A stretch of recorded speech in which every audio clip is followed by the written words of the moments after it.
Are you ready to unbox your brand new Xbox Series X, but you don't know where to start? Don't worry, today we're gonna guide you step by step on how to open your Xbox Series X the right way. This is important so that you don't damage your console or miss out on all the fun that it has to offer.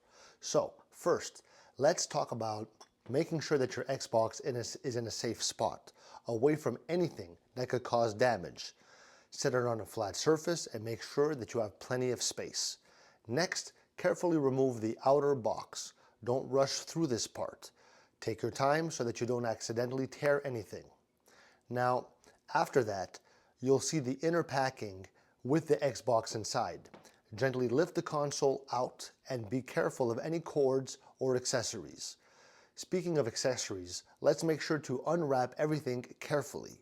Keep the power cable, controller, and HDMI cable safe because you'll need them. Now it's time to plug everything in. Connect the HDMI cable to your TV and the power cable to a wall outlet. Press the power button to watch your new Xbox light up. Excited yet? If you're ready to start gaming, hit that like button, subscribe, comment. See you soon.